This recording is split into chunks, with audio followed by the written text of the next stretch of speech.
They say water remembers. It carries voices, secrets, and sins that stone walls tried to silence. In the rolling hills of Vermont, where autumn mists cling to valleys like forgotten prayers, there once stood a place where memory itself was meant to die. The year was 1864, and America was tearing itself apart in civil war. But in one quiet corner of New England, a different kind of battle was being fought, not between North and South, but between sanity and madness, between compassion and control. An asylum rose from the earth beside the Blackwater River, its walls built from local granite, its windows facing the water like watchful eyes. They called it a modern marvel of care, a beacon of enlightenment in an age of darkness. But enlightenment, like water, has a way of revealing what lies beneath the surface. And beneath the surface of this place lay secrets that would one day rise like floodwaters, carrying with them the voices of 93 souls who were never meant to be found. This is their story. This is the story of the drowning walls. In the autumn of 1864, the Vermont State Asylum for the Insane stood against the skyline like a cathedral of stone, its towers reaching toward heaven, while its foundations pressed deep into the earth beside the Blackwater River. The locals had another name for it. They called it the House by the River, and they said it with the kind of reverence reserved for places that hold both promise and dread. Dr. Elias Harrow arrived at the asylum on a morning when fog rolled off the river like smoke from a dying fire. He was a man of sharp angles and sharper convictions, his black coat always pressed, his grey hair always perfectly combed back from a face that seemed carved from the same granite as the asylum walls. He believed in order the way other men believed in God, absolutely without question, and with a fervor that brooked no dissent. Madness, he would tell his staff during their morning meetings in the oak-paneled conference room, is merely the mind's refusal to accept discipline. Our task is not to coddle or comfort, but to correct. His voice carried the weight of absolute certainty, echoing off walls lined with medical texts and certificates of achievement. These patients have lost their way. We are the lighthouse that guides them back to shore. But not everyone who worked within those walls shared Dr. Harrow's vision of rigid order. Clara Winslow was barely 22 when she arrived as a junior nurse, her auburn hair pinned beneath a starched white cap, her green eyes bright with the kind of hope that comes from believing the world can be made better through kindness. She had been trained at the Women's Medical College in Boston, where they taught that healing required both science and compassion, a philosophy that seemed increasingly fragile within the asylum's stone embrace. On her first day, Clara walked the corridors with Mrs. Beatrice Thorne, the head nurse whose grey uniform and severe expression suggested years of compromise with Dr. Harrow's methods. The halls stretched like arteries through the building's body, lit by gas lamps that cast dancing shadows on walls painted institutional green. The smell of carbolic acid and something deeper, something that spoke of despair and unwashed bodies, hung in the air like incense in a church of suffering. "You'll learn quickly enough," Mrs. Thorne said, her keys jangling as they passed door after door, marked only with numbers, that sympathy is a luxury we cannot afford. These people are here because they cannot govern themselves. Dr. Harrow provides the governance they lack. Through the small windows set into each door, Clara glimpsed fragments of lives reduced to medical categories. In room 12, a man sat perfectly still, his uniform hanging loose on a frame that spoke of meals withheld for behavioral infractions. In room 18, a woman pressed her face against the glass, her lips moving in silent conversation with invisible companions. In room 23, someone had scratched words into the wall with fingernails worn to nothing, words that had been painted over so many times they existed now, only as faint impressions, like fossils pressed into stone. "What do they say?" Clara asked, touching the painted-over scratches with gentle fingers. Mrs. Thorne's expression hardened. "Nothing that bears repeating. Dr. Harrow has found that allowing patients to express their delusions only reinforces the patterns we're trying to break." Silence, Miss Winslow, is often the first step towards sanity. But as Clara continued her rounds, she began to understand that silence in the asylum was not peaceful. It was the silence of held breath, of words swallowed for fear of punishment, of spirits slowly suffocating under the weight of enforced order. The patients were a catalogue of America's discarded. Veterans returned from battlefields with minds shattered by cannon fire and the sight of friends torn apart by grape shot, women whose only crime was speaking too loudly or loving too freely, children born with differences that made their families ashamed, elderly souls whose memories had begun to drift like leaves in autumn wind. Among them was Samuel Reed, a man whose blue eyes held depths that spoke of battles fought not just on distant fields, but within the confines of his own skull. His left arm hung useless at his side, shattered by Confederate artillery at Gettysburg, but it was the wounds that couldn't be seen that had brought him to the asylum. He sat by his window for hours, watching the river flow past, his lips moving in what might have been prayer, or might have been the endless replaying of memories too terrible to share. "He speaks sometimes," Mrs. Thorne explained when Clara asked about him, "usually about fire and water, drowning and burning, classic battle hysteria. Dr. Harrow believes that with proper discipline the mind can be taught to forget what it cannot bear to remember." In the women's ward, Clara met Margaret Hale, a widow whose husband had died in a factory accident, leaving her to care for 3 children on a seamstress's wages. When the weight of grief and poverty had finally broken something inside her, she had been found wandering the streets of Burlington, telling anyone who would listen that the walls of her tenement breathed at night, that they whispered secrets of all the lives that had been lived and lost within their embrace. Her children had been taken to an orphanage. She had been brought here to learn the difference between reality and delusion. But as Clara spent more time with Margaret, she began to wonder if the woman's visions were truly madness, or simply a heart so broken it had learned to see the world differently. Margaret's whispers about walls that breathe took on new meaning within the asylum, where the very stones seemed to absorb the suffering of those contained within them, where the building itself felt alive with accumulated anguish. The tension between Clara's compassion and Dr. Harrow's discipline came to a head during her second week when she found a patient in the basement isolation cells, a young man barely out of boyhood, his wrists raw from restraints, his eyes hollow with the kind of despair that comes from being forgotten by the world. He had been there for 3 days without food, his only crime having been to ask for paper to write a letter to his mother.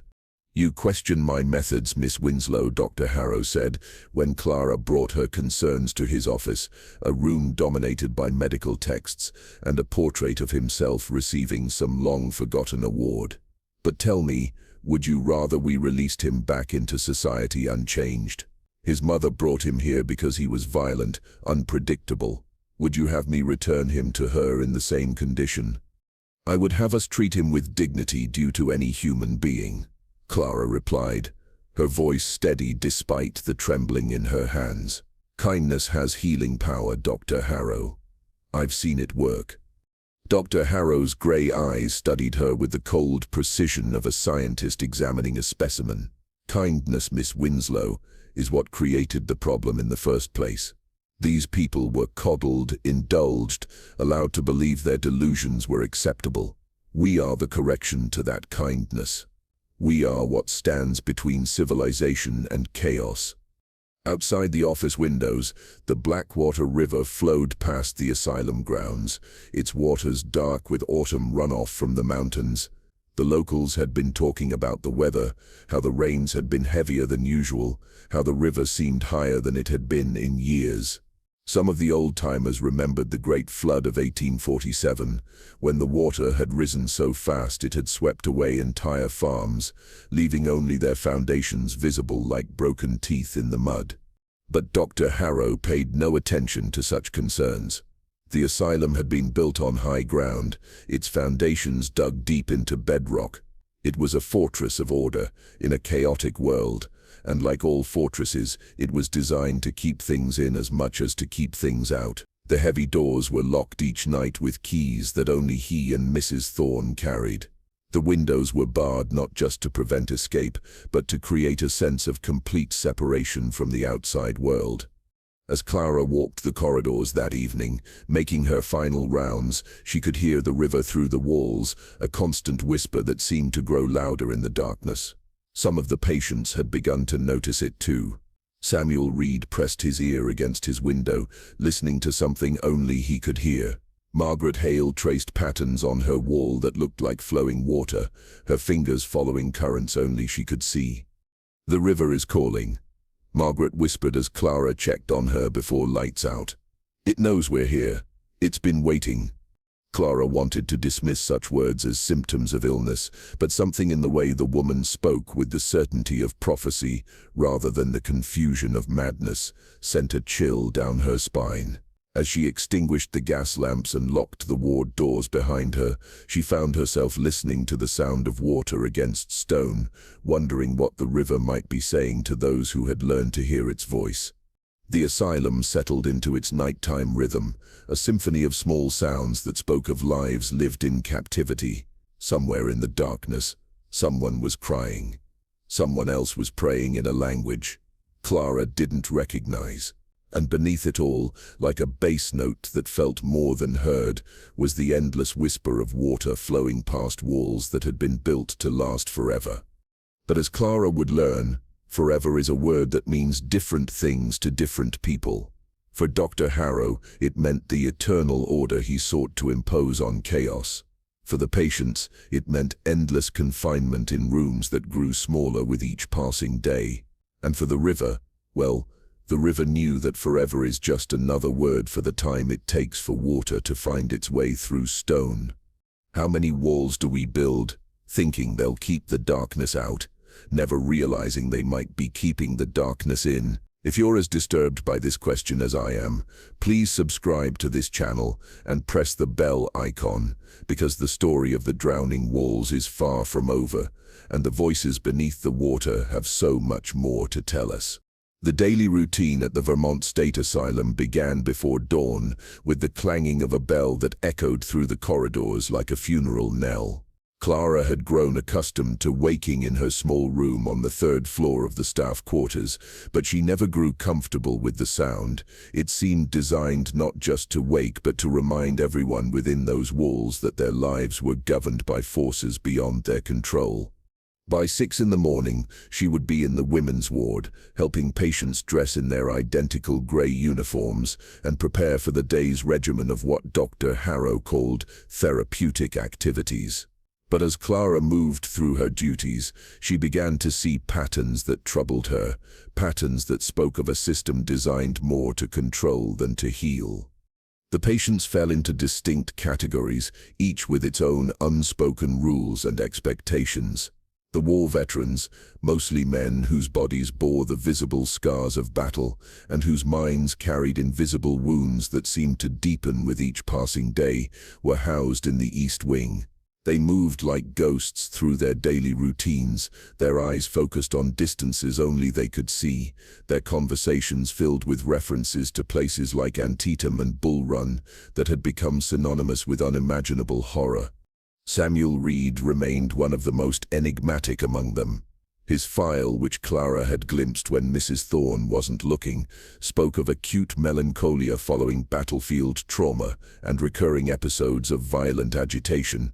But when Clara watched him during the daily exercise period in the Send Asylum's courtyard, a grey space enclosed by high walls where patients walked in prescribed circles under the watchful eyes of attendants, she saw not violence but a profound sadness that seemed to emanate from him like heat from a dying fire. "He was a teacher before the war," whispered another patient, a man named Thomas who had lost his right leg to a cannonball at Chancellorsville. Had a wife and daughter in Burlington. When he came back he couldn't bear to touch them, said he had too much death on his hands. The women's ward told different stories of society's discarded. Here were wives who had dared to question their husband's authority, daughters who had refused arranged marriages, mothers who had grieved too loudly for dead children. The medical terms used to describe their conditions, hysteria, moral insanity, nervous exhaustion, seemed designed to reduce complex human experiences to manageable categories. Clara found herself drawn particularly to Margaret Hale, whose whispered prophecies about breathing walls seemed less like madness and more like a different way of seeing the world. Margaret had been a seamstress before her husband's death, her fingers skilled at creating beauty from simple cloth. Now those same fingers traced invisible patterns in the air, as if she was sewing together realities that others couldn't perceive. "Do you see them?" Margaret asked one afternoon as Clara helped her with her medication, a bitter tincture of opium and alcohol that Dr. Harrow prescribed for excessive nervous energy. "The shadows in the walls? They're moving closer." Clara looked where Margaret pointed, but saw only institutional green paint over thick stone. Yet something in the woman's voice, a quality of certainty that transcended her supposed madness, made Clara pause. "What do they look like?" she asked gently. "Like people," Margaret said, her voice dropping to barely a whisper. "People who were here before us. People who never left." She clutched Clara's arm with surprising strength. "The walls remember, nurse. Stone holds everything. Every cry, every prayer, every last breath. And when there's enough sorrow soaked into the mortar, it starts to seep back out." But perhaps the most heartbreaking cases were in the children's ward, a collection of young souls who had been deemed unfit for society because of physical deformities, developmental differences, or simply because they had been born to families too poor or too ashamed to care for them. Clara had trained to work with adults, but Dr. Harrow had assigned her to spend 2 days a week with the children, as part of what he called her comprehensive education in the varieties of mental deficiency. Among them was a girl named Lucy, no more than 8 years old, who had been born with a cleft palate that made her speech difficult to understand. Her parents, prominent members of Montpelier society, had brought her to the asylum claiming she was mentally deficient rather than face the social embarrassment of having a visibly different child. Lucy spent her days in a small room with 2 other children, all of them forgotten by families who had decided that love came with conditions they could not meet. "Why don't my mama and papa visit?" Lucy asked Clara one afternoon, her words slightly slurred but her meaning painfully clear. "Did I do something bad?" Clara knelt beside the girl's bed, fighting back tears as she helped arrange Lucy's few possessions, a worn cloth doll and a picture book with half its pages torn out. "No, sweetheart," she whispered, "you didn't do anything bad at all." But even as she spoke the words, Clara was beginning to understand that the asylum's purpose was not to heal these wounds, but to hide them from a world that couldn't bear to acknowledge its own cruelty. The treatments prescribed by Dr. Harrow seemed designed more to exhaust patients into compliance than to address any underlying conditions. Hydrotherapy involved being strapped to chairs and doused with buckets of ice-cold water until patients stopped whatever behavior had been deemed problematic. Dietary restrictions meant that meals were withheld from anyone who showed signs of agitation or non-compliance. Isolation in the basement cells was prescribed for patients who asked too many questions or formed friendships with others. The staff, Clara realized, were as trapped by this system as the patients themselves. Mrs. Thorne had once been a kind woman. Clara could see it in the way her face softened when she thought no one was looking. In the gentle way she sometimes touched a patient's shoulder when administering medication. But years of working under Dr. Harrow's rigid system had taught her that compassion was a luxury that could cost her job, her reputation, and her ability to support her own family. "You're still new here," Mrs. Thorne said one evening as they finished their rounds together. "You still think you can save them all. But Dr. Harrow is right about one thing. Some minds are too broken to be fixed. The kindest thing we can do is make sure they don't hurt themselves or others." Clara wanted to argue, but she was beginning to see the ways the asylum wore down even the strongest spirits. Attendants who questioned Dr. Harrow's methods found themselves assigned to the most difficult patients or given schedules that made their lives unbearable. Nurses who showed too much compassion were written up for unprofessional conduct and faced the threat of dismissal without references. The system had been designed to reward compliance and punish independent thinking, creating a staff as docile and controlled as the patients they were meant to serve. And through it all, the river continued its endless whisper against the asylum walls. Clara had begun to notice that the sound seemed louder on certain days, particularly when the weather was changing. The old-timers in town spoke of unusual rainfall patterns that autumn, of streams running higher than they had in decades, of wells that had never run dry suddenly going muddy with runoff from the mountains. "The river's restless," said Henry Corbett, the asylum's groundskeeper, an old man whose family had lived in the valley for 3 generations. "My grandfather used to say the Blackwater had moods just like people. Most times it's content to stay in its banks, but sometimes it gets to remembering all the things it's carried away over the years, and then it starts to rise." Clara found herself paying more attention to the river's moods as October deepened into November. From her window in the staff quarters, she could see how the water had begun to creep up the banks, how tree roots that had always been safely above the waterline were now submerged. But when she mentioned her concerns to Dr. Harrow during one of their weekly staff meetings, he dismissed them with the same certainty he brought to all his pronouncements. "The asylum was built by men of vision, Miss Winslow," he said, gesturing toward the architectural drawings that hung framed on his office wall. "Every stone was placed with precision, every foundation dug according to the most advanced engineering principles of the day. We are not some country farmhouse built in a floodplain. We are a fortress of science and order, and we shall endure long after the petty concerns of weather have been forgotten."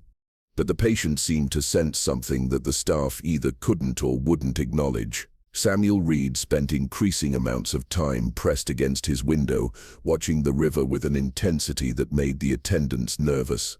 Margaret Hale's whispers about breathing walls became more frequent and more specific, as if she could see something approaching that others couldn't perceive. Even the children seemed affected. Lucy would wake from nightmares about water rising in her room, about having to swim to reach the ceiling. "They know," Margaret said one evening as Clara helped her prepare for bed. "The walls have been telling them. There's something coming with the water, something that's been waiting a long time to get inside." Clara wanted to dismiss such talk as symptoms of illness, but she couldn't shake the feeling that Margaret was seeing something real, something that others were trained not to notice. The asylum had been built to contain madness, but what if madness wasn't the real danger? What if the real danger was the kind of willful blindness that refused to see warning signs until it was too late to act on them? As she locked the ward doors that night and made her way back to her own room, Clara could hear the river more clearly than ever before. Its voice seemed to carry new urgency, a message that spoke not of peaceful flowing but of pressure building, of boundaries being tested, of forces gathering strength for a reckoning that could no longer be postponed. The shadows in the hallways seemed deeper that night, and more than once Clara found herself turning to look behind her, certain that someone was following. But she saw only empty corridors lit by flickering gas lamps, only walls that pressed closer in the darkness, only the endless whisper of water against stone that had been built to last forever. By the 3rd week of November, even Dr. Harrow could not ignore the signs. The basement laundry room had begun to flood during every heavy rain, forcing the staff to move the washing operations to the 1st floor. The asylum's well, which had provided clear water since the building's construction, now pulled up buckets tinged brown with sediment that spoke of saturated earth and shifting foundations. Most troubling of all, a crack had appeared in the east wall of the building, a hairline fracture that ran from the foundation to the 1st floor windows, as if the very stones were beginning to pull apart under some invisible strain. Clara stood in the laundry room on a grey morning watching water seep through stones that had been mortared more than 20 years earlier. The sound was different now. not the gentle whisper she had grown accustomed to, but an insistent gurgling that spoke of pressure building behind barriers that were beginning to fail.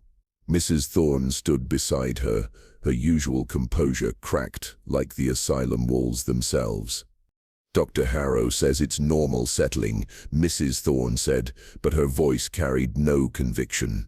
"He says all buildings experience some moisture intrusion during periods of heavy precipitation."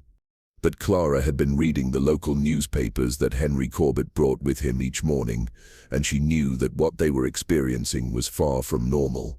The Burlington Free Press spoke of unprecedented rainfall throughout the Green Mountains, of streams running at winter flood levels in autumn, of farmers in low-lying areas already moving their livestock to higher ground. The Blackwater River had risen 6 feet above its normal autumn levels, and meteorologists were predicting that the worst was yet to come.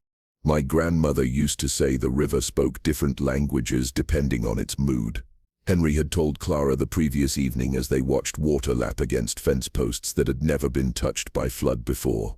"Most times it whispers, content-like, but when it's fixing to change things, it starts to sing, and when it's angry—" He paused, listening to something only he could hear.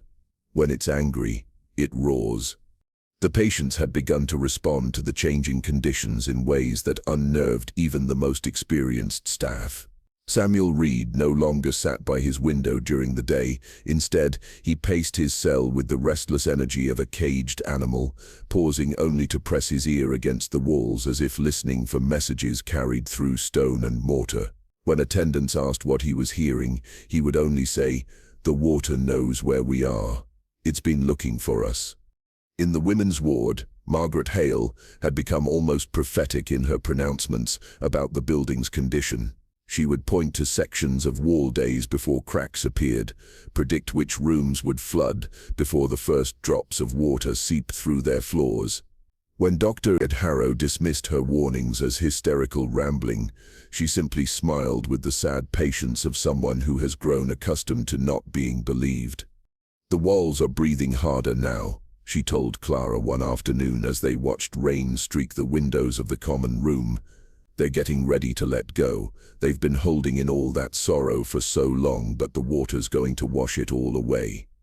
Clara found herself torn between her medical training, which taught her to see such statements as symptoms of illness, and her growing intuition that Margaret might be perceiving something real, something that those with supposedly healthy minds were trained to ignore. The asylum had been built on the assumption that madness was something that could be contained, controlled, cured through the application of rigid discipline.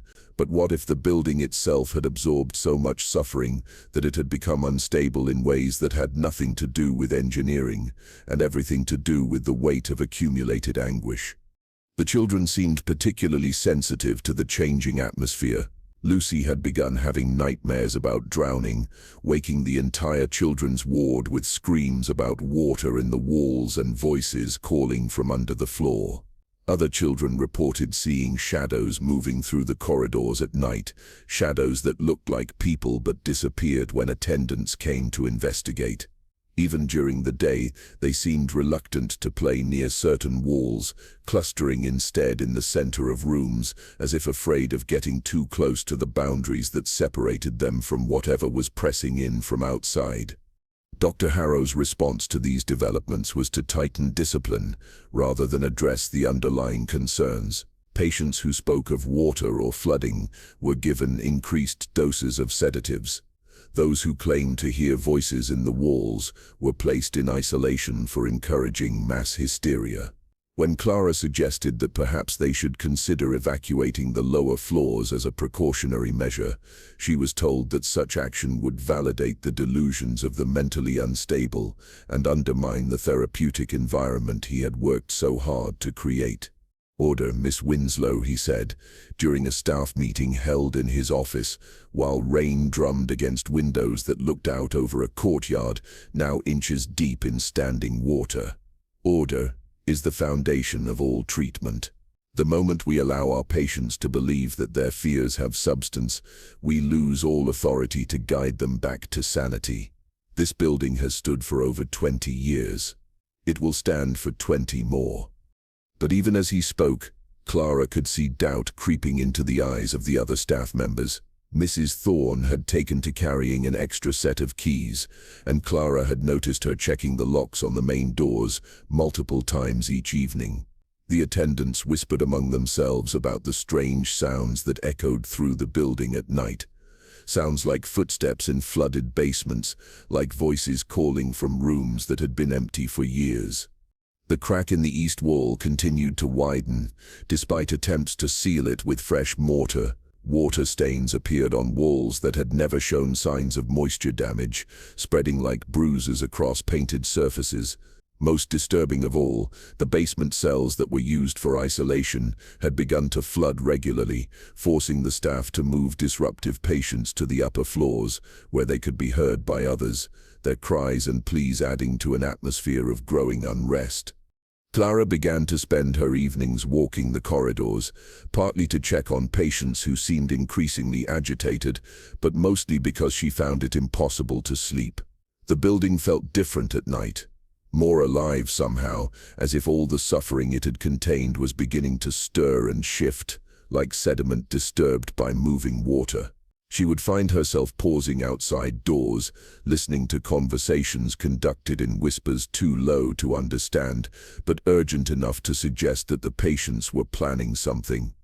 One night, as she passed Samuel Reed's room, she heard him speaking with unusual clarity to someone she couldn't see. "I know you're there," he was saying, his voice carrying the authority of his former profession as a school teacher. "I can hear you in the walls. We all can. But we're not ready yet. You have to wait until the doors are open." When Clara peered through the window in his door, she saw Samuel sitting on his narrow bed, facing the corner of his cell where water stains had begun to appear despite the room being on the second floor. His posture suggested he was engaged in intense conversation, but as far as Clara could tell, he was completely alone. Yet something in his manner, the way he tilted his head as if listening to responses, the way he nodded as if in agreement with unheard suggestions, made her wonder if solitude in the asylum meant something different than it did in the outside world. The weather continued to worsen as November drew toward its close. The Blackwater River had overflowed its banks in several places, turning the asylum's grounds into a series of shallow lakes connected by paths that became increasingly treacherous with each passing day. Mail delivery had been suspended after the postal road washed out near the covered bridge. Supply wagons could no longer reach the building, forcing the staff to ration food and medical supplies that had been intended to last through the winter. But Dr. Harrow remained adamant that evacuation was neither necessary nor advisable.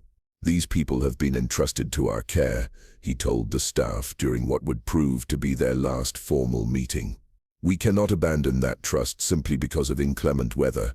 The asylum is their home, and we are their family. Families do not desert one another in times of difficulty."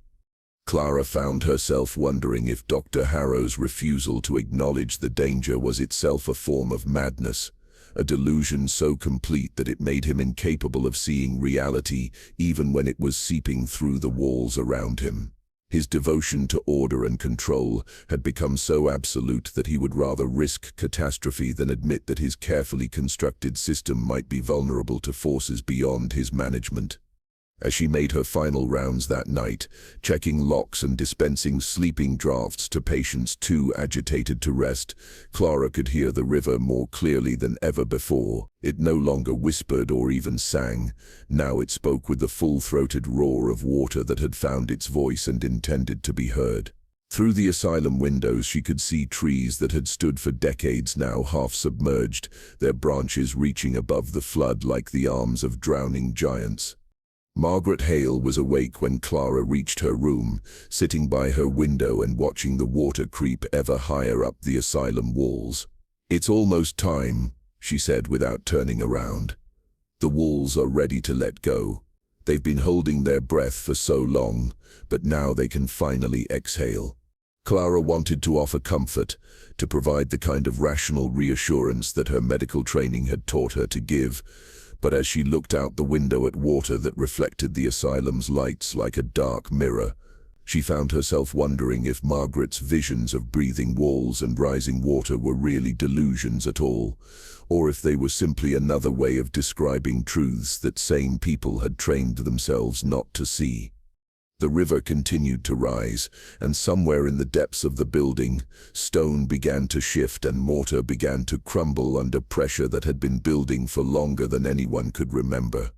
The morning of November 28, 1864, dawned grey and ominous, with clouds hanging so low over the Blackwater Valley that they seemed to press against the asylum's upper windows like searching fingers.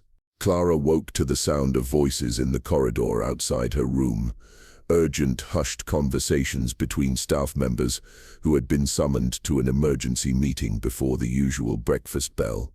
In Dr. Harrow's office, the assembled staff found themselves facing a man whose usual composure had begun to crack like the walls of his beloved institution.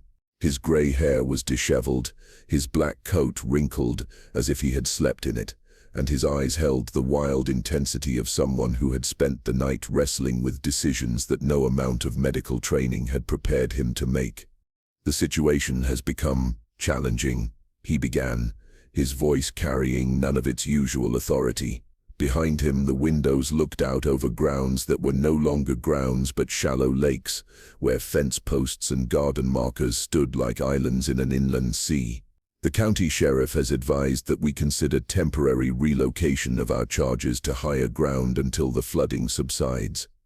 Mrs. Thorne, who had been with the asylum since its opening, raised her hand tentatively. "Doctor, perhaps it would be prudent to—" "Prudent?" Dr. Harrow's voice cracked like a whip. "You think it would be prudent to release 93 mentally unstable individuals into a community that is already stressed by natural disaster? You think it would be prudent to abandon our sacred trust simply because of adverse weather conditions?" Clara felt her heart beginning to race as she understood what Dr. Harrow was suggesting. Through the office windows she could see water lapping at the first-floor windows of the east wing, could hear the sound of something heavy shifting in the building's foundation, a groaning that spoke of structural damage that could no longer be ignored. Yet Dr. Harrow seemed more concerned with maintaining his authority than with protecting the lives under his care. "The people of this valley depend on us to keep their unwanted family members contained," he continued, his pacing becoming more agitated with each word. "We are all that stands between civilization and the chaos that these individuals represent. If we release them now, in the midst of a natural disaster, how many will simply disappear into the woods? How many will return to terrorize the families that sent them to us for treatment? How many will die of exposure because they lack the mental capacity to care for themselves?" The questions hung in the air like accusations, and Clara realized that Dr. Harrow had moved beyond rational concern into the realm of obsession. His identity had become so intertwined with his role as the asylum superintendent that he could not imagine abandoning his post, even in the face of mortal danger. The patients had become not people to be protected, but symbols of his professional competence, and losing them would mean losing everything he believed himself to be. "There is another consideration," he said, his voice dropping to barely above a whisper. "The state has invested considerable resources in this facility. The building itself represents decades of planning and construction. If we abandon it now, if we allow it to be damaged by floodwaters, who will take responsibility? Who will answer to the taxpayers who funded this institution?" Clara felt nausea rising in her throat as she understood the full implication of his words. Harrow was not just refusing to evacuate the patients, he was preparing to lock them inside the asylum, to treat them like cargo that might be lost in a shipwreck rather than human beings whose lives had value independent of their medical classifications. "The main gates will be secured," Dr. Harrow announced, his voice regaining some of its former authority as he committed himself to a course of action that brooked no dissent. "Staff members who wish to leave are free to do so, but the patients will remain under institutional care until the crisis passes. This building has weathered every storm for more than 20 years. It will weather this one as well." Mrs. Thorne stood abruptly, her chair scraping against the floor with a sound like fingernails on slate. "Doctor, you cannot be serious. The basement is completely flooded. The east wall is cracking. If the river rises higher, we will move the patients to the upper floors," Dr. Harrow said with the finality of a judge pronouncing sentence. "But we will not abandon our post. We will not betray the trust that society has placed in us." Clara left the meeting in a state of shock that bordered on numbness. As she walked the corridors making her morning rounds, she found herself seeing the asylum with new eyes, not as a place of treatment, but as a potential tomb, its heavy doors and barred windows transforming from security measures into instruments of entrapment. The patients seemed to sense the change in atmosphere. Conversations died when staff members approached, and she caught glimpses of furtive communication between individuals who had previously shown no interest in one another. Samuel Reed was standing at his window when she reached his room, but instead of his usual contemplation of the river, he was watching the main gates where 2 attendants were installing additional locks under Dr. Harrow's direct supervision. His blue eyes, usually clouded with the distant look of battlefield trauma, were sharp with the kind of clarity that comes from recognizing immediate danger. "He's sealing us in," Samuel said, without turning from the window. His voice carried none of the confusion that typically marked his speech.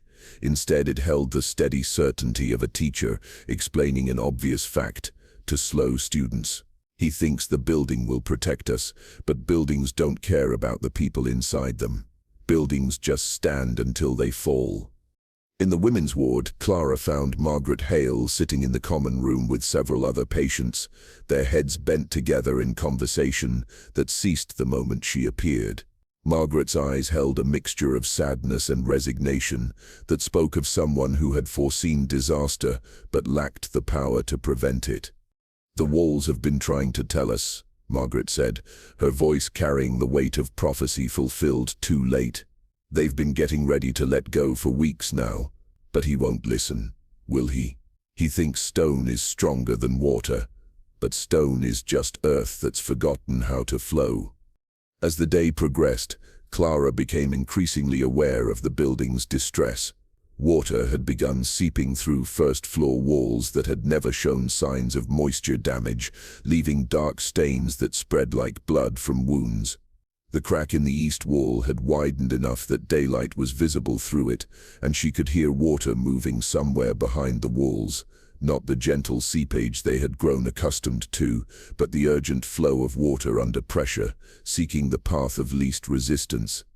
Most disturbing of all were the sounds coming from the basement, groaning and shifting noises that spoke of foundations settling in ways they had never been designed to accommodate. The isolation cells that had been used to punish disruptive patients were now completely submerged, their heavy doors standing open like mouths gasping for air. Clara found herself wondering how many people had been locked in those cells over the years, how many voices had cried out for mercy from behind doors that opened only at the discretion of those who held the keys. The afternoon brought news that made Dr. Harrow's decision seem even more catastrophic. Henry Corbett, who had been monitoring conditions throughout the valley, reported that the covered bridge connecting the asylum to the main road had been swept away by the flood. Even if Dr. Harrow changed his mind about evacuation, there was now no way to transport the patients to safety. They were as trapped by geography as they were by locked doors and institutional policy. "Floodwaters are moving faster than anyone expected," Henry told Clara as they watched debris flow past the asylum windows, pieces of houses, overturned wagons, the occasional drowned animal spinning in currents that spoke of destruction upstream. "Old-timers are saying they've never seen the river this angry. It's like it's got a purpose, like it's trying to reach something specific." That evening, as Clara made her final rounds, she could hear the patients whispering to one another through the walls, a sound like prayers or plotting that seemed to flow through the building like water through stone. In Lucy's room in the children's ward, she found all 3 young patients awake, huddled together on one bed while water dripped steadily from a ceiling that should have been completely dry. "The water's coming for us," Lucy said, her cleft palate making her words slightly unclear, but her meaning devastatingly plain. It's been trying to get inside for so long, and now the walls are too tired to keep it out. Clara knelt beside the children, offering what comfort she could while her mind raced through possibilities that all led to the same terrifying conclusion. Dr. Harrow had transformed the asylum from a place of refuge into a trap, and the rising water was closing like jaws around everyone inside. The locked doors that were meant to keep the patients safe had become the very mechanisms that would ensure their destruction. As she prepared to leave the children's ward, Clara made a decision that would haunt her for the rest of her life. Instead of reporting to Dr. Harrow for evening instructions, she slipped away to her own room and began gathering the few possessions she could carry. If she stayed, she would die with the patients. A noble gesture perhaps, but one that would save no one and help no one. If she left, she might be able to bring help, might be able to convince authorities to intervene before it was too late. But even as she told herself that escape was the rational choice, Clara knew she was abandoning people who had been abandoned too many times already.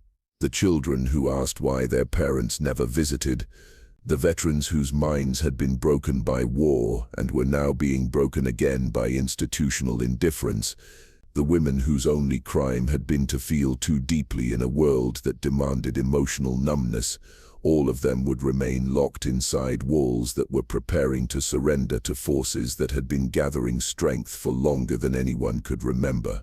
The last thing Clara heard as she climbed out her window and began making her way across the flooded grounds was the sound of Dr. Harrow's voice echoing through the corridors, conducting an evening roll call as if this were just another night in an institution devoted to the restoration of order and sanity. His voice carried clearly through the stone walls, calling out names and numbers with the mechanical precision of someone who had reduced human beings to entries in a ledger. But beneath his voice, growing stronger with each passing moment, was the sound of water finding its way through stone, patient, relentless, and absolutely certain of its ultimate victory. Clara had made it less than a mile from the asylum when the sound reached her, a roar that seemed to come from the earth itself, as if the valley were crying out in a voice made of breaking stone and rushing water. She turned back toward the building she had just escaped, and in the pale moonlight filtering through storm clouds, she watched the Blackwater River claim its prize. The flood came not as a gradual rising, but as a wall of water 20 feet high, carrying with it the debris of everything upstream that had dared to stand in its path. Trees that had grown for centuries were swept along like matchsticks, their massive trunks battering against the asylum's walls with the sound of thunder. Clara watched in horror as the east wing, the section where the crack had been widening for weeks, simply disappeared beneath the dark water, taking with it everyone who had been housed on those floors. But the water was not content with quick destruction. As Clara stood on the hillside where she had taken shelter, shivering in the November cold and clutching the few possessions she had managed to save, she realized that the flood was behaving in ways that defied everything she understood about natural disasters. Instead of flowing past the asylum and continuing downstream, the water seemed to circle the building like a living thing, probing for weaknesses, testing the strength of every door and window. Inside the asylum, chaos had erupted the moment the flood reached the main building. The patients who had been whispering through the walls all evening suddenly found themselves united by a danger that made their individual madnesses seem insignificant. In the children's ward, Lucy and her companions were pulled from their beds by attendants who finally understood that Dr. Harrow's orders would lead only to death. But the attendants themselves were trapped now, the main doors sealed by locks that could not be opened from inside without keys that Dr. Harrow kept in his office on the 3rd floor. The building that had been designed to prevent escapes had become a perfect prison, and the rising water was the warden that would oversee their final punishment. Samuel Reed, his soldier's instincts awakened by immediate danger, had begun organizing the patients in the East Wing to break down doors and barriers that had contained them for so long. His war-damaged arm made him clumsy, but his voice carried the authority of someone who had led men through battles where retreat meant death. "The windows!" he shouted over the sound of water cascading through broken walls. "We have to get to the upper floors and break the windows." But even as patients and staff worked together to smash through barriers that had seemed insurmountable just hours before, the water continued its relentless rise. The first floor was completely submerged now, and the flood was creeping up the staircases with the patience of something that had waited a very long time for this moment. Emergency lanterns flickered and went out as water reached the gas lines, plunging sections of the building into a darkness that was filled with the sounds of panic and desperation. Margaret Hale moved through the chaos with the strange calm of someone whose prophecies were finally being fulfilled. She helped carry elderly patients up the stairs, whispering words of comfort that seemed to reduce their panic even as water swirled around their ankles. "The walls are letting go now," she told everyone who would listen. "They've been holding in all that sorrow for so long, but the water's going to wash it clean." Dr. Harrow, meanwhile, had barricaded himself in his office, frantically sorting through patient files and institutional records as if paperwork could somehow restore the order that was dissolving around him. Thorne pounded on his door, begging him to unlock the main exits. He shouted back that the flood was temporary, that the building's superior construction would protect them until the waters receded. The patients must remain under institutional supervision. He called through the door, his voice cracking with the strain of maintaining delusions that reality was systematically destroying. "Release them now and they'll scatter to the winds. The state has entrusted me with their care, and I will not abandon that trust." But the state seemed very far away as water continued to rise through the asylum's corridors, carrying with it debris that told stories of other places that had already surrendered to the flood. Broken furniture floated past second-floor windows, along with family photographs and children's toys that spoke of homes that no longer existed. The Blackwater River had become a messenger of destruction, and its message was that human attempts to impose order on the natural world were as fragile as the buildings they constructed to house their certainties. On the second floor, Clara could see figures moving past the windows, staff and patients working together to break the heavy glass and iron bars that had been installed to prevent escapes. But even when they succeeded in creating openings, the drop to the flooded courtyard below was too far for most people to survive. Some tried anyway, choosing the quick death of a fall over the slow terror of drowning in corridors that had become underwater tombs. Samuel Reed had organized a group of patients to raid the asylum's supply closets, gathering sheets and rope that could be knotted together to create escape lines. But for every window they managed to open, the water rose higher, reducing the time available for evacuation and increasing the desperation of those still trapped inside. In the women's ward, Margaret Hale had gathered the children around her, telling them stories to keep them calm while adults worked frantically to find ways out of their shared prison. Lucy clung to Margaret's skirt, her young mind struggling to understand how the safe place where she had been living could have become so dangerous so quickly. "Are we going to die?" Lucy asked, her words made even more poignant by the speech impediment that had caused her family to abandon her. Margaret smoothed the child's hair with hands that remained steady despite the chaos around them. "Death isn't the worst thing that can happen to someone," she said gently. "Sometimes it's just another way of going home." But not everyone was resigned to fate. In the basement, where water had been seeping for weeks, something extraordinary was happening. The isolation cells that had been used to punish disruptive patients were now completely flooded, their heavy doors standing open for the first time in years. And from those cells, according to survivors who would later struggle to make sense of what they had experienced, came sounds that had nothing to do with moving water, voices calling out in languages that predated the asylum's construction, figures moving through flooded corridors with purposes that seemed to transcend the immediate crisis.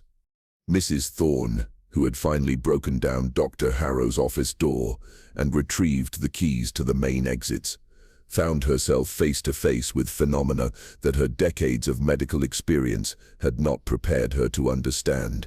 As she waded through chest-deep water toward the locked doors, she could swear that she saw people moving through the flooded basement, not struggling against the current like drowning victims, but moving with the fluid grace of beings who belonged in that underwater realm.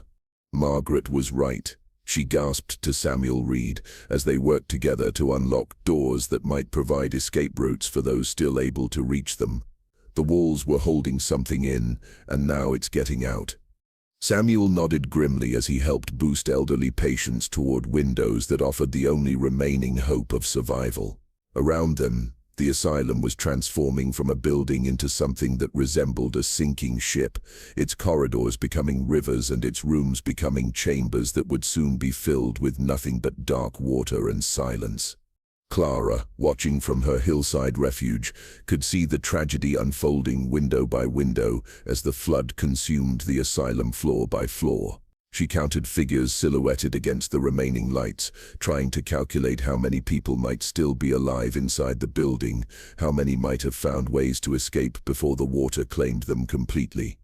But as the night wore on and the asylum settled deeper into its watery grave, Clara began to understand that she was witnessing more than a natural disaster.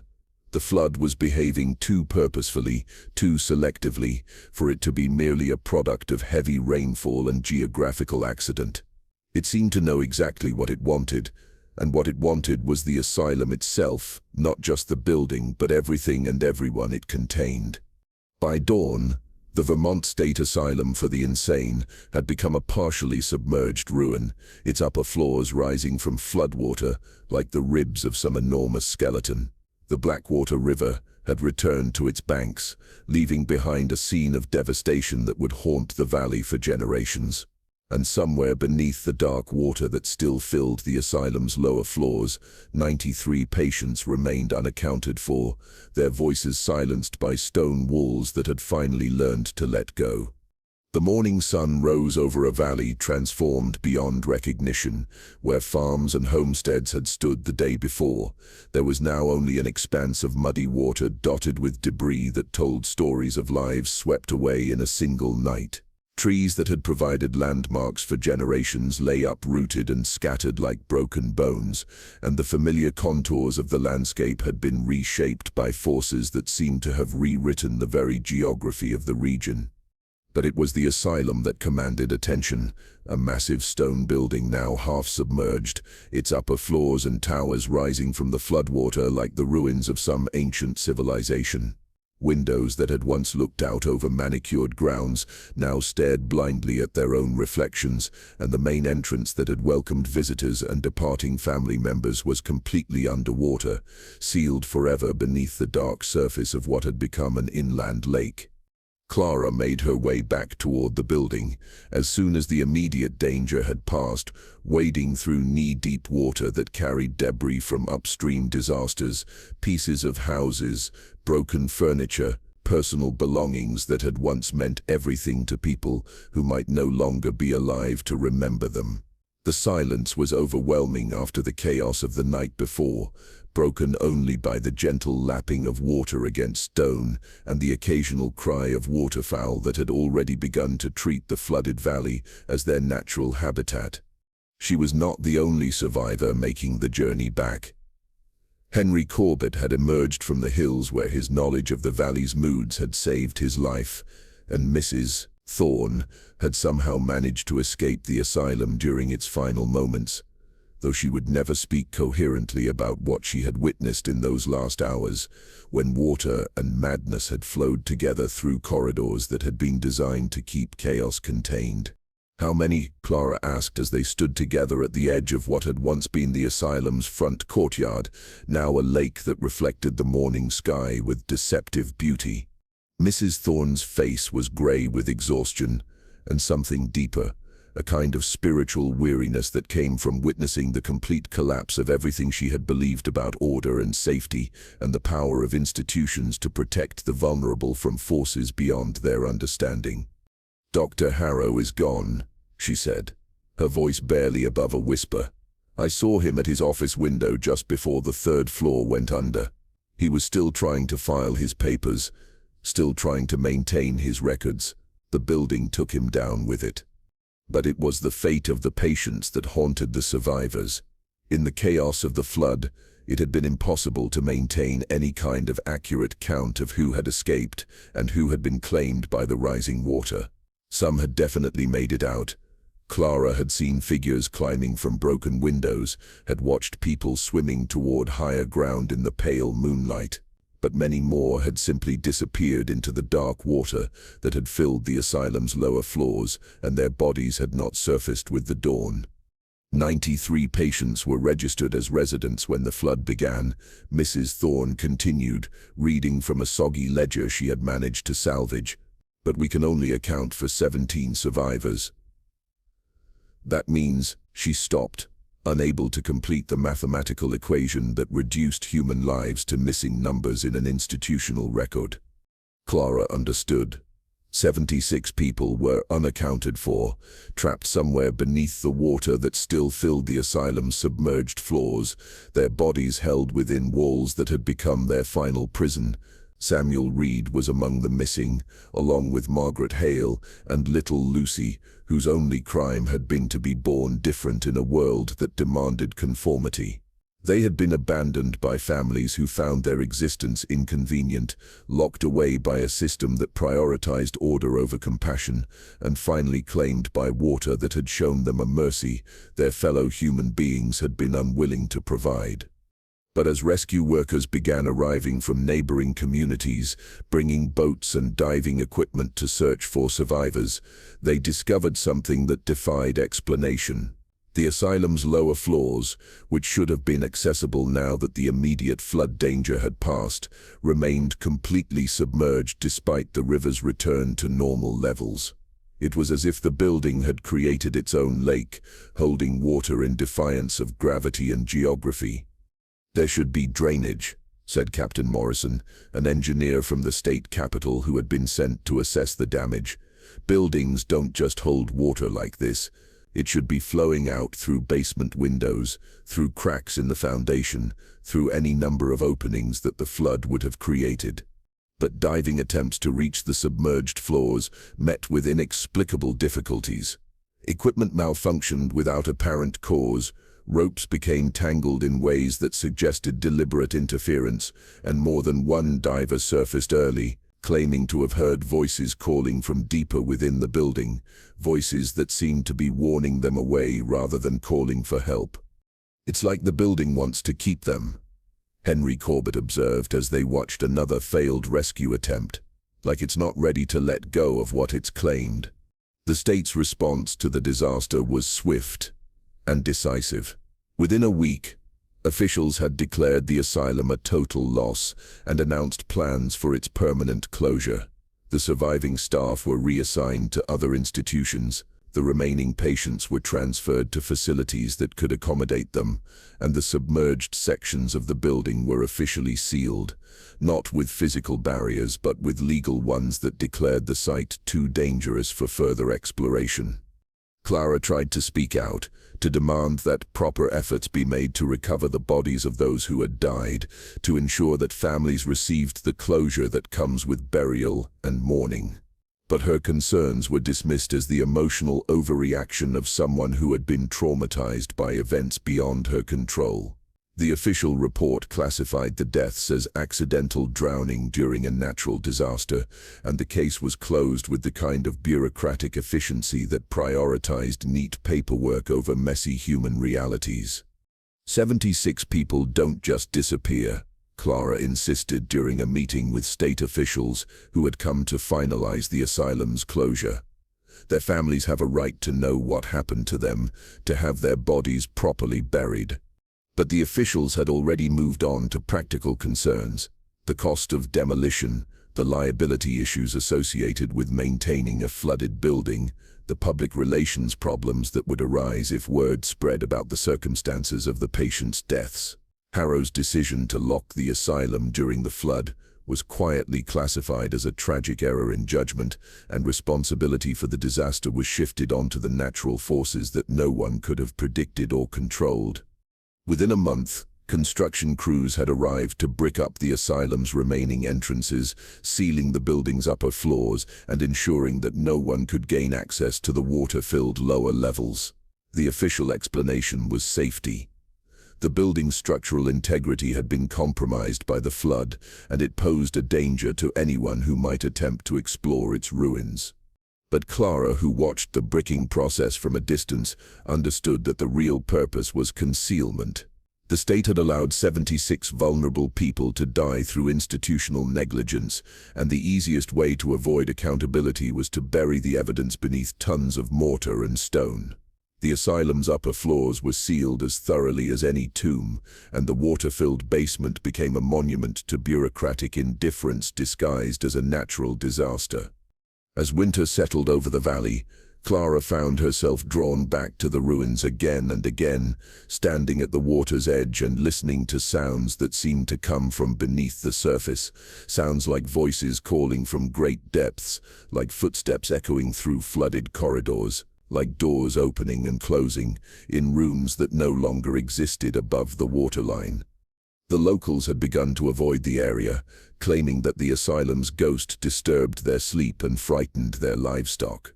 Hunters reported that game animals refused to drink from the water that surrounded the building, and fishermen complained that no fish could be caught in what had once been some of the valley's most productive waters. But Clara continued her vigils, driven by a guilt that felt as heavy as the water that had claimed so many lives. She had escaped when others could not, had saved herself while abandoning people who had depended on her care. The rational part of her mind insisted that staying would have only added her name to the list of the dead, but rationality provided little comfort against the weight of survivors' guilt. On quiet nights when the wind was still, she could swear she heard Margaret Hale's voice drifting up from the depths, still whispering about walls that breathed and waters that remembered. She could hear Samuel Reed calling out instructions to fellow patients who were trying to find their way to safety through corridors that had become rivers, and sometimes carried on currents that defied explanation. She could hear the sound of children laughing, the kind of laughter that speaks of joy discovered in the midst of terror, of innocence that finds light even in the darkest places.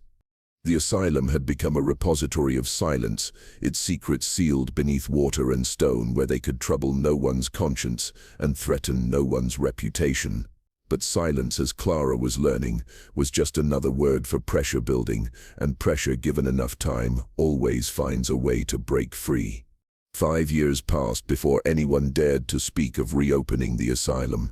By 1869, the immediate horror of the flood had faded enough for bureaucrats to begin calculating the cost of leaving a substantial state investment permanently underwater. The building's upper floors, they argued, had suffered minimal structural damage, and with proper renovation, the facility could once again serve the community's need for an institution to house its unwanted and unwell. Clara, who had moved to Burlington and found work at a smaller medical facility, read about the proposed reopening in the local newspaper with a mixture of disbelief and horror. The article spoke of restoring a vital community resource and honoring the memory of those lost in the tragic flood through renewed service to the mentally ill. There was no mention of the circumstances that had led to those deaths, no acknowledgement of the patients who remained entombed in the building's flooded basement, no recognition that the asylum had become a monument to institutional failure disguised as natural disaster. The renovation began in the spring of 1870, with crews brought in from outside the valley. Local workers had proven strangely reluctant to take on the project, claiming that the building was not right in ways they couldn't articulate. The water that had filled the asylum's lower floors was pumped out, revealing rooms that had been preserved in a state of eerie suspension, their contents exactly as they had been on the night of the flood, but coated with sediment that made everything look ancient and otherworldly. But the water, it seemed, was reluctant to leave. Pumps that worked perfectly in other locations malfunctioned constantly at the asylum, and sections of basement that were drained one day would be flooded again the next morning, despite the absence of any apparent water source. Work crews reported finding doors that had been sealed shut suddenly standing open, rooms that had been cleaned and cleared overnight becoming littered with debris that seemed to appear from nowhere. Most disturbing were the personal effects that the pumping process revealed, belongings of patients who had been in the asylum during the flood, preserved by the water in ways that seemed to defy natural processes of decay. Margaret Hale's sewing kit was found in her former room, its needles still sharp and its threads still bright, despite 5 years underwater. Samuel Reed's war journal was discovered in the men's ward, its pages somehow still readable though they should have been destroyed by prolonged submersion. The construction foreman, a practical man named William Hayes, who had overseen projects throughout New England, found himself dealing with problems that no amount of experience had prepared him to handle. Tools disappeared overnight, only to reappear in rooms that had been locked. Freshly laid mortar would crumble for no apparent reason, forcing crews to repeat work multiple times. Most unsettling of all were the sounds that echoed through the building after dark, footsteps in empty corridors, voices calling from rooms that contained nothing but renovation supplies, the sound of doors opening and closing with no one there to operate them. It's like the building doesn't want to be fixed. Hayes confided to Dr. James Avery, the psychiatrist who had been hired to serve as the asylum's new superintendent. "My men are scared to work alone, and I can't blame them. This place feels like it's still occupied by people we can't see."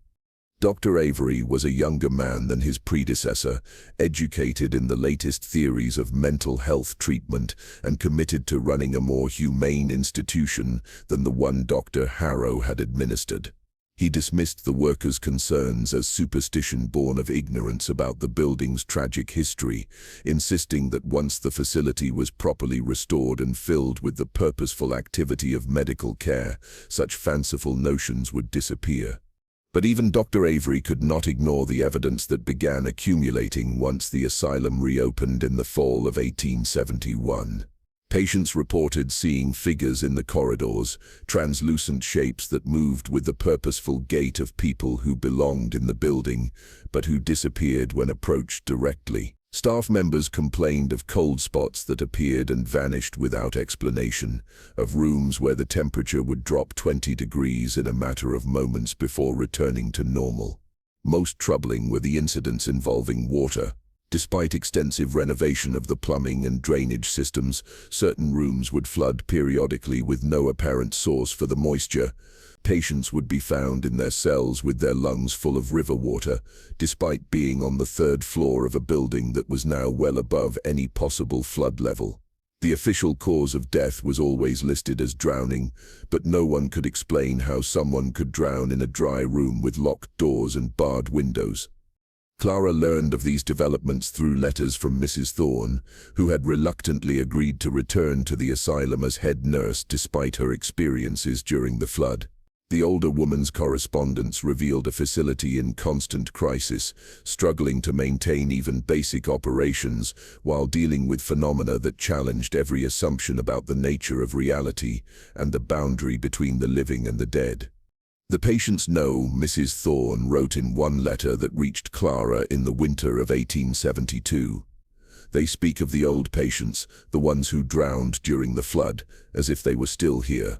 They claim to have conversations with Samuel Reed about the war, to receive sewing lessons from Margaret Hale, to play games with little Lucy in the children's ward.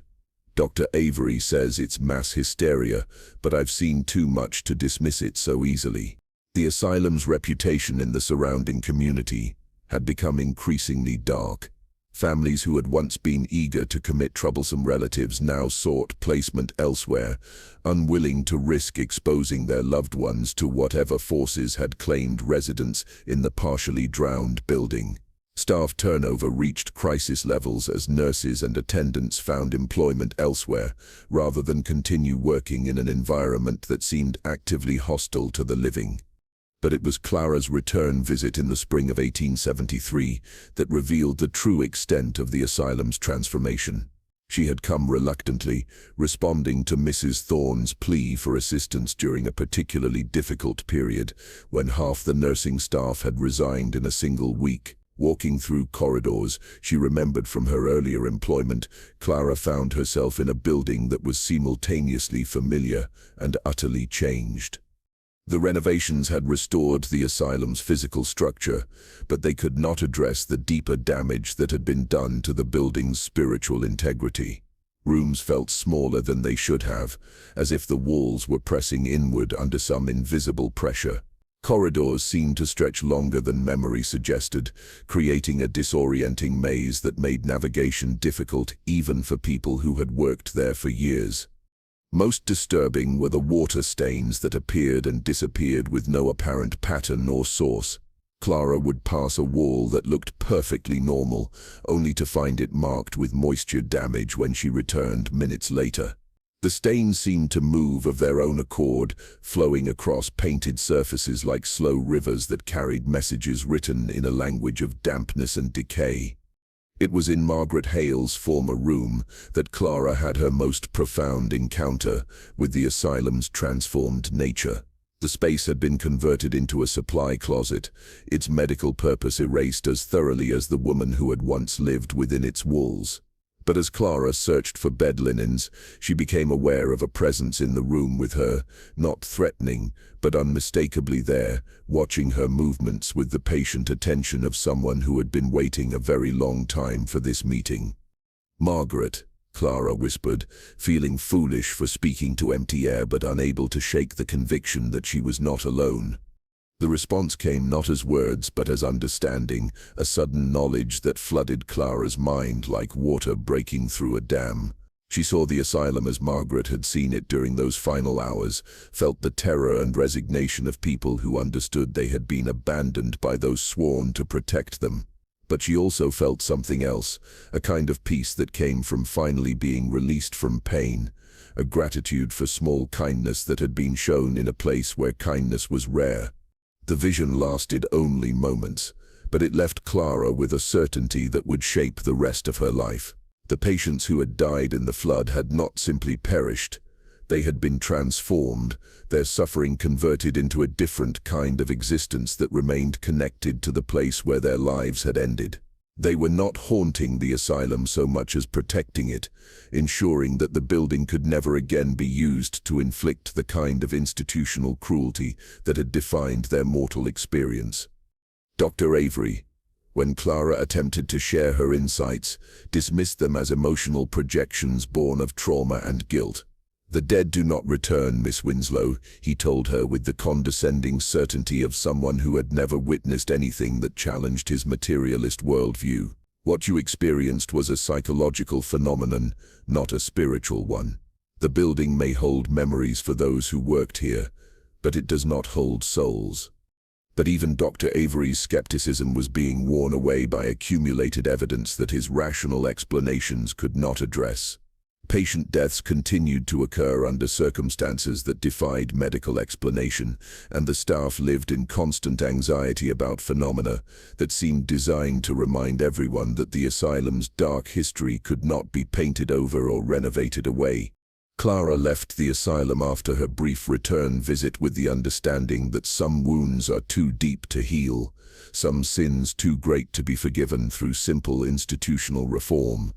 The building had been changed by the suffering it had contained, transformed into something that existed in the liminal space between the world of the living and whatever realm awaited those who died with their grievances unresolved.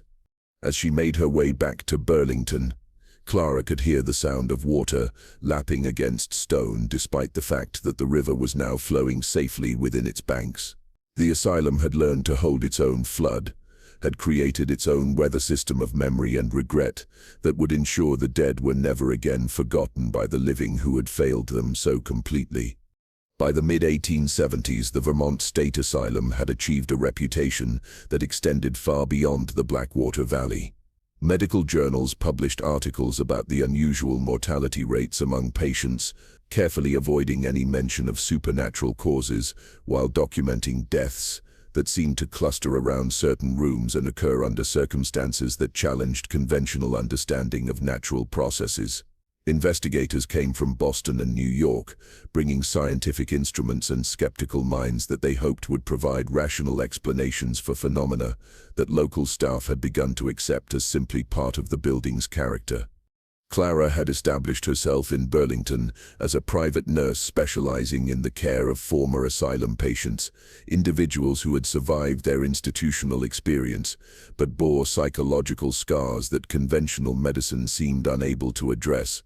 Through her work with these survivors, she had begun to piece together a more complete picture of what had truly happened during the flood, and what was continuing to happen within the asylum's renovated walls. Thomas Hartwell, the veteran who had lost his leg at Chancellorsville and had been Samuel Reed's closest friend during their confinement, spoke of conversations he continued to have with the dead soldier through dreams that felt more real than his waking hours. "Samuel comes to me at night," Thomas told Clara during one of their sessions. "He says the water didn't kill them, it freed them. Says they're still in the asylum, but now they're the ones making the rules." Margaret Winters, a seamstress who had been confined for hysteria after questioning her husband's financial decisions, described visions of Margaret Hale that came during her sewing work. "She shows me things," Margaret explained, her fingers never stopping their precise stitching, even as she spoke of impossible encounters. "Shows me how the walls remember everything that happens inside them, how pain gets absorbed into stone the way water gets absorbed into cloth. She says the asylum is like a great big piece of fabric that's been stained with suffering, and now the stains are showing through, no matter how many times you try to wash them clean." But it was Lucy's adoptive mother who provided the most disturbing testimony about the asylum's continuing influence on the living. The woman had taken in several children who had survived the flood, including a boy named Peter, who had been Lucy's closest friend in the children's ward. According to his new guardian, Peter continued to play with Lucy every night, engaging in elaborate games and conversations with someone only he could see. "He sets out tea for two," the woman told Clara, her voice trembling with a mixture of fear and bewilderment. "Speaks to empty air as if someone were sitting right beside him. When I ask him who he's talking to, he says it's Lucy, that she visits him to make sure he's safe. He knows things about her that he couldn't possibly know, things that happened after she died, things about her family that no one ever told him." These accounts troubled Clara not because they suggested supernatural activity, but because they revealed the depth of psychological damage that the asylum's institutional failures had inflicted on everyone who had been touched by the tragedy. The survivors carried their trauma like infection, spreading it to new communities and new relationships in ways that suggested the asylum's legacy of suffering would continue to expand long after the building itself had been abandoned. It was this realization that finally drove Clara to return to the asylum one last time in the autumn of 1876. She came not as a visitor or a professional consultant, but as someone seeking to understand how institutional evil could embed itself so deeply in physical structures that it became a permanent feature of the landscape. Avery, who had grown increasingly desperate for staff willing to work in the facility, welcomed her return despite her history of challenging administrative authority. "Perhaps fresh eyes will help us understand what we're dealing with," he told her during their initial meeting, his confident demeanor significantly diminished by 3 years of managing an institution that seemed to operate according to its own mysterious logic. "The mortality rates remain concerning, and staff retention continues to be problematic. If you have insights that might help us restore normal operations, I would be grateful to hear them." But Clara's purpose was not to help the asylum function more effectively. It was to document the ways in which the building had been fundamentally altered by the trauma it had witnessed and perpetuated.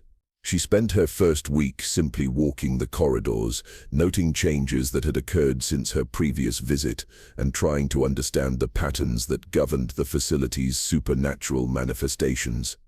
The asylum had continued to evolve in ways that suggested conscious intention rather than random haunting.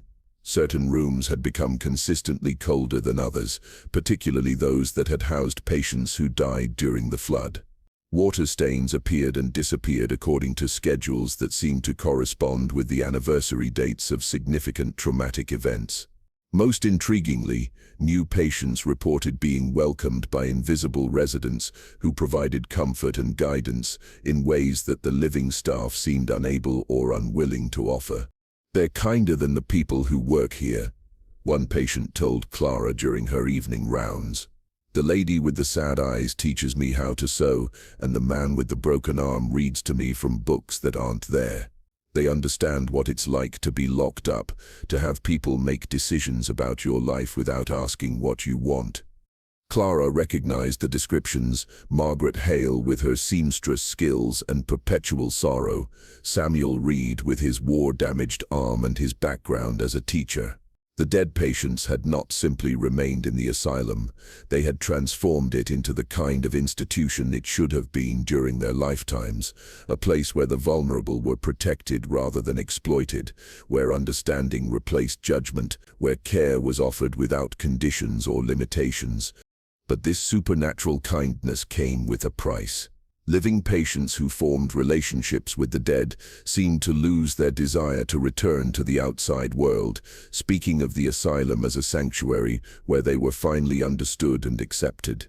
They stopped asking about family visits, ceased making plans for eventual discharge, and began to exhibit a kind of peaceful resignation that troubled the medical staff even as it simplified their daily operations.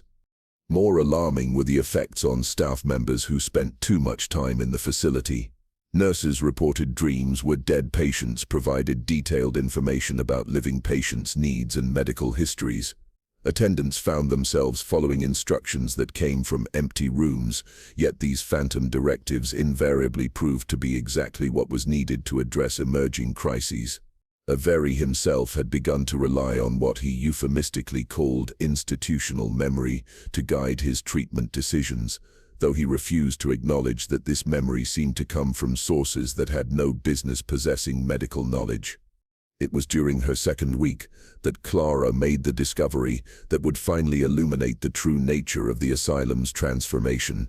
While exploring the basement levels that had been pumped dry during renovation, she found herself in the former isolation cells where the most severely disturbed patients had been confined during Dr. Harrow's administration. The cells had been converted into storage areas, but traces of their original purpose remained, scratches on the walls where desperate fingernails had tried to claw through stone, stains that spoke of bodily functions performed in spaces too small for human dignity. Messages carved into the mortar by people who had been driven to communicate their suffering in the only permanent way available to them. But it was in the cell where Samuel Reed had spent his final days that Clara found evidence of something that transformed her understanding of everything that had happened. Carved into the stone beside what would have been his sleeping area was a message that seemed to have been written after the flood, rather than before it. The letters were fresh, cut deep into rock that should have shown years of weathering, and the words they formed were both prophecy and promise. The walls remember everything. The water washes nothing clean. We remain to ensure that no one else suffers as we suffered. The asylum belongs to its victims now.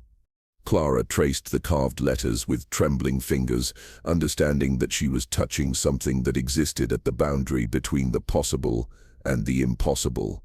The message was clearly Samuel's work. She recognized his careful teacher's handwriting even when rendered in stone, but it had been created by someone who no longer possessed physical hands, carved by will and intention rather than tools and muscle.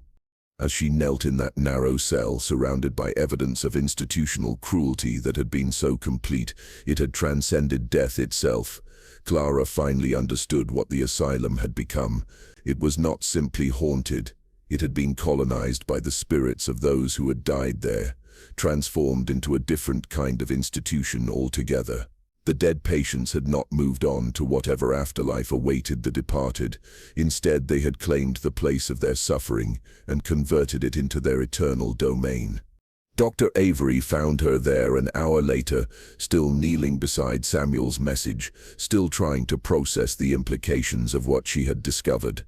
When she showed him the carved words, his face went through a series of expressions that spoke of a worldview crumbling under the weight of evidence it could no longer ignore. "This is impossible," he whispered, running his own fingers over letters that seemed to pulse with warmth, despite being carved into cold stone. "The dead cannot write. The dead cannot carve. The dead cannot carve. The dead cannot carve." But even as he spoke, both Clara and Dr. Avery became aware of a presence in the cell with them, not threatening but unmistakably there, watching their reactions with what felt like patient amusement. The temperature in the room dropped noticeably, and moisture began to appear on the walls despite the absence of any water source. Most startling of all, new letters began to appear beneath Samuel's original message, carved by invisible hands into stone that should have been harder than any tool the dead could wield. "Welcome home." Clara and Dr. Avery fled the basement together, their footsteps echoing through corridors that seemed to whisper with voices they could almost but never quite understand.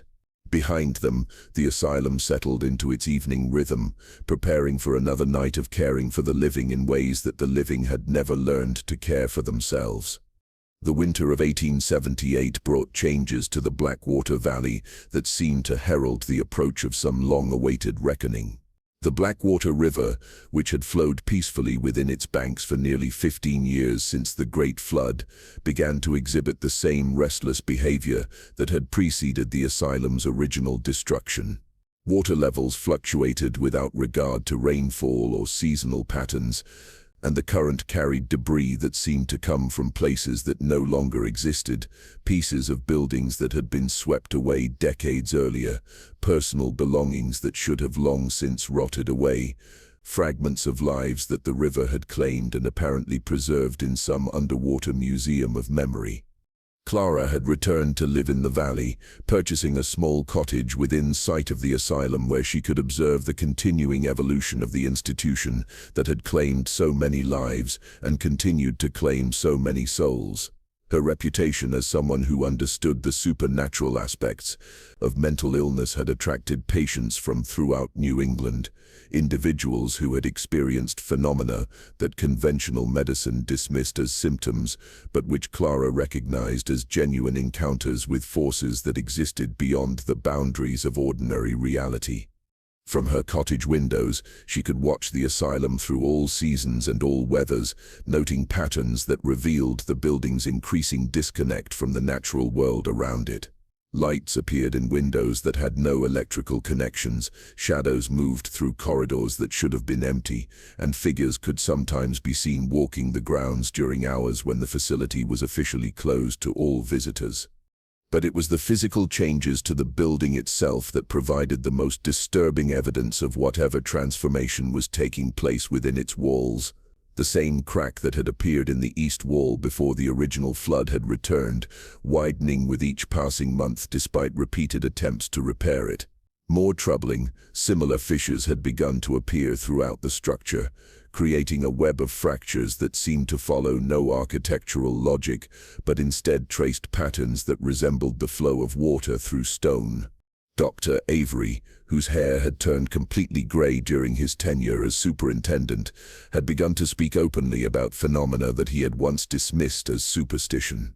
In letters to Clara, he described an institution that was increasingly difficult to manage using conventional administrative methods, where policies and procedures seemed less important than accommodating the needs and preferences of residents who could not be seen by the living.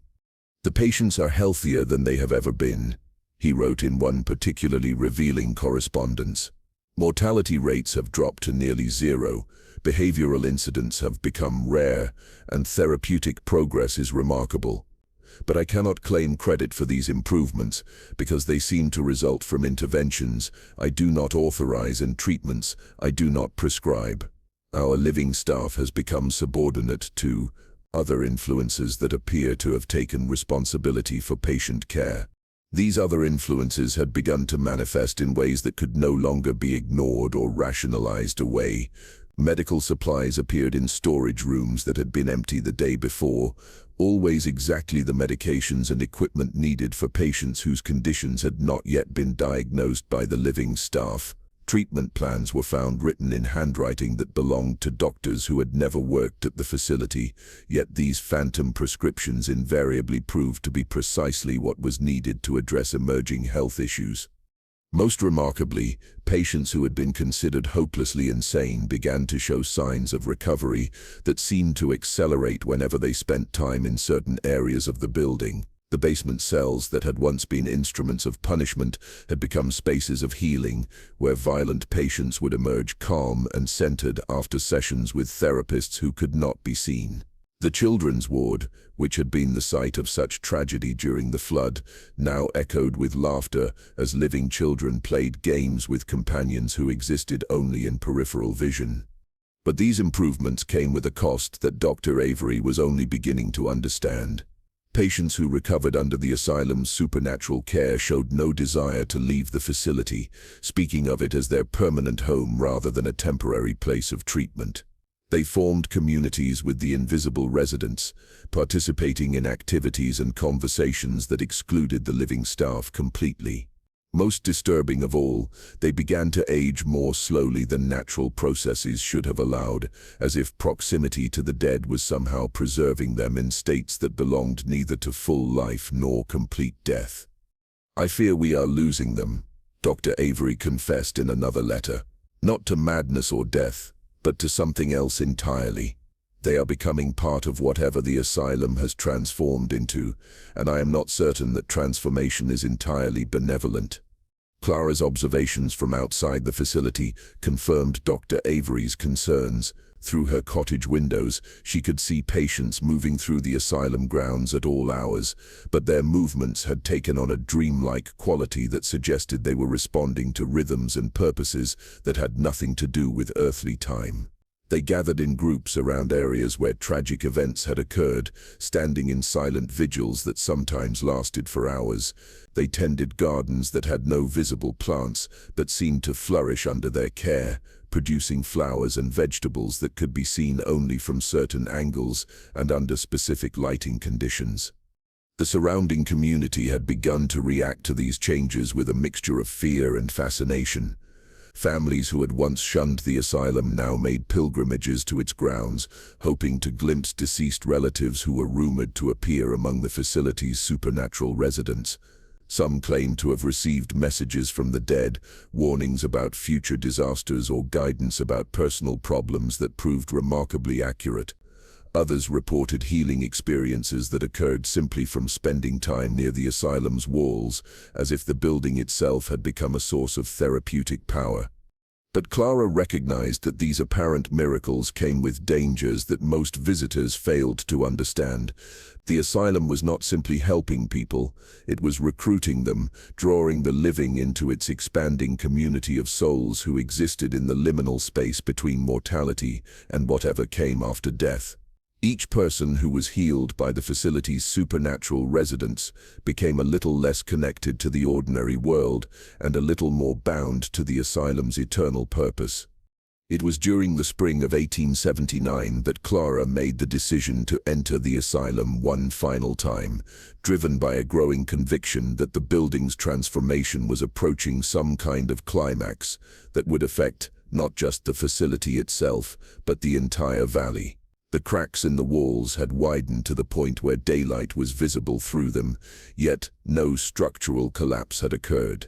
Instead, the fissures seemed to serve as windows between different states of reality, allowing glimpses of the asylum as it existed for its supernatural residents. Dr. Avery met her at the main entrance, his appearance so changed that Clara barely recognized the confident young physician who had taken over the facility 8 years earlier.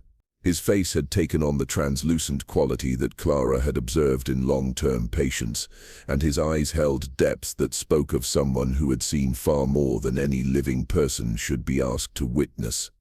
"I'm glad you've come," he said, his voice carrying harmonics that seemed to echo from somewhere beyond his throat.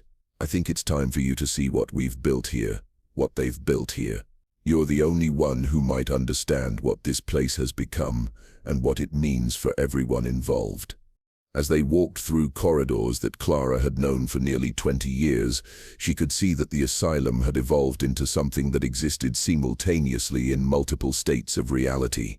The building she remembered was still there, but overlaid upon it was another structure that was larger, more complex, and infinitely more beautiful than anything that could have been constructed by human hands. Rooms opened onto gardens that extended far beyond the facility's physical boundaries. Corridors led to libraries and laboratories that contained knowledge accumulated over centuries of suffering and healing, and windows looked out onto landscapes that belonged to no earthly geography. "They're showing it to you, Doctor," Avery explained as Clara stared at visions of impossible architecture that seemed to shift and change as she watched. The asylum as it exists for them, as it was always meant to exist. A place where the wounded come to heal, where the forgotten are remembered, where justice is finally served to those who were denied it in life. In the children's ward, Clara saw Lucy playing with companions both living and dead, her cleft palate completely healed, and her laughter filling spaces that had once echoed with cries of abandonment and despair. In the men's wing, Samuel Reed led discussions where veterans shared stories of war and peace, their physical and psychological wounds transformed into sources of wisdom rather than shame. Throughout the facility, Margaret Hale moved like a guardian angel, her seamstress skills employed to weave connections between souls that transcended the boundaries of mortality. "They've created paradise from the materials of hell," Clara whispered, understanding finally that the asylum's supernatural residents had accomplished something that no earthly institution had ever managed. They had built a community based on genuine care, unconditional acceptance, and the healing power of being truly seen and understood by others who shared similar experiences of suffering and recovery. But even paradise, Clara realized, came with a price. As she watched the living patients interact with their dead companions, she could see that the boundary between the two states of existence was becoming increasingly permeable. The facility was not just providing care, it was offering transformation, inviting the living to join a community that existed outside the constraints of time and mortality. And as the cracks in the asylum walls continued to widen, Clara began to understand that this transformation was not confined to the building itself. The entire valley was being changed by proximity to whatever the asylum had become, reality itself being rewritten to accommodate a different understanding of what was possible when love and justice finally overcame the institutional forces that had for so long prioritized order over compassion.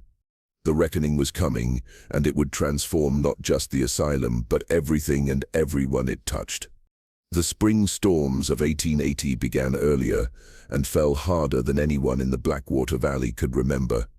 By April, the river was running at flood stage despite the absence of the heavy snowpack that typically contributed to seasonal high water. The sky hung low and gray, pressing down on the valley like a lid on a pot that was beginning to boil over. But those who lived near the asylum understood that this was not merely another weather event. It was the approaching climax of a transformation that had been building for more than 15 years. Clara stood at her cottage window on the morning of April 15th, watching water rise around the asylum's foundation with a mixture of dread and anticipation. Unlike the flood of 1864, this rising seemed purposeful, controlled, as if the river itself was making a conscious decision to reclaim what had always belonged to it. The water did not rush or rage. Instead, it climbed with the steady patience of something that knew its time had finally come. Dr. Avery had made the decision to evacuate the living patients 2 days earlier, recognizing that whatever was about to happen at the asylum was not something that ordinary human beings should be asked to witness or survive. But many of the patients had refused to leave, speaking of obligations to invisible friends and promises to companions who existed in the spaces between life and death. In the end, only half of the facility's official residents had agreed to be transferred to other institutions, leaving behind a core group who seemed to understand that they had been chosen to participate in something unprecedented. "They're not afraid," Dr. Avery told Clara when he came to her cottage that morning, his appearance more translucent than ever, as if he too was beginning to exist primarily in the realm where the asylum's true residents dwelled. "If anything, they seem excited. They speak of it as a graduation, a moment when the walls between different kinds of existence will finally dissolve completely." From her vantage point, Clara could see figures moving through the asylum grounds, both living and dead. She now understood, though the distinction was becoming increasingly meaningless. They had gathered in the courtyard where Dr. Harrow had once conducted his rigid inspections, but instead of standing in formation, they moved in fluid patterns that resembled a dance or perhaps a ritual whose purpose transcended human understanding. Margaret Hale was at the center of the gathering, her seamstress skills employed to weave connections between souls that were visible now as threads of light stretching between people who shared bonds forged by suffering and strengthened by mutual care. Samuel Reed stood beside her, his war-damaged arm whole again in whatever realm he now primarily inhabited, leading what appeared to be a ceremony of welcome and farewell combined. As the water continued to rise, Clara began to understand that the asylum's supernatural residents were not being claimed by the flood. They were orchestrating it, calling the river to them for purposes that had been planned since the night they died in cells that had become tombs. This was not destruction but transformation, not an ending but a different kind of beginning. The first sign that something truly extraordinary was occurring came when the water reached the asylum's first-floor windows, but instead of breaking them, simply passed through the glass as if it were permeable to forces that operated according to different physical laws. The building began to glow with a soft light that seemed to emanate from the stones themselves, as if the accumulated suffering that had been absorbed into its walls was finally being converted into something resembling hope.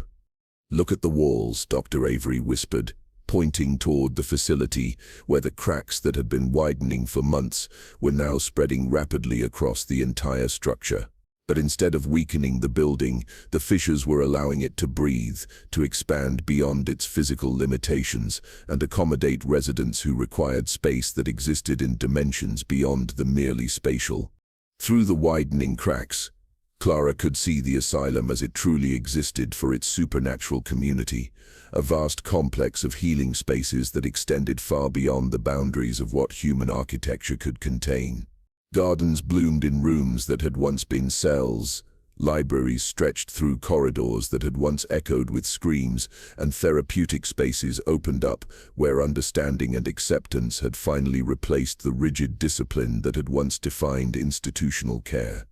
But it was the children's ward that provided the most profound evidence of the transformation taking place. Through windows that no longer seemed bound by ordinary glass, Clara could see Lucy and her companions engaged in activities that spoke of joy discovered in the midst of what most people would consider tragedy. They were teaching each other skills that transcended earthly limitations: how to communicate without words, how to heal without medicine, how to love without conditions or boundaries. The water continued to rise, but instead of flooding the asylum in the destructive manner of the original disaster, it seemed to be lifting the building itself, carrying it into a state of existence where it could serve its true purpose without being constrained by the physical laws that had previously limited its capacity for healing and transformation. Clara found herself walking toward the asylum, despite the rising water, drawn by forces that she could not resist and did not want to resist. As she waded through currents that should have been dangerous but felt as gentle as a caress, she understood that she was being invited to witness something that few living people would ever be privileged to see. The moment when justice finally overcame institutional cruelty, when love finally proved stronger than the systems designed to contain and control it. Dr. Avery walked beside her, his form becoming more transparent with each step, but his presence more real than it had ever been during his years as a living administrator. "They're not destroying anything," he said, his voice carrying harmonics that belonged to realms beyond ordinary speech. "They're completing it. The asylum was always supposed to be a place of healing, but it took their deaths to teach us what healing actually means." As they approached the building, Clara could see that the asylum's transformation was not limited to its supernatural residents. The living patients who had chosen to remain were undergoing their own metamorphosis, their physical forms becoming more fluid, more adaptable to existence in multiple states of reality simultaneously. They moved between the world of ordinary matter and the realm where their dead companions dwelled with increasing ease, as if they were learning to exist in both places at once. Margaret Hale approached Clara as she reached the asylum's grounds, her presence radiating the kind of peace that comes from suffering finally acknowledged and transformed into wisdom. "We've been waiting for you," she said, her voice carrying the authority of someone who had learned to speak for those who could no longer speak for themselves. "You're the one who remembered us, who refused to let our stories be erased. You're the one who will tell the world what really happened here."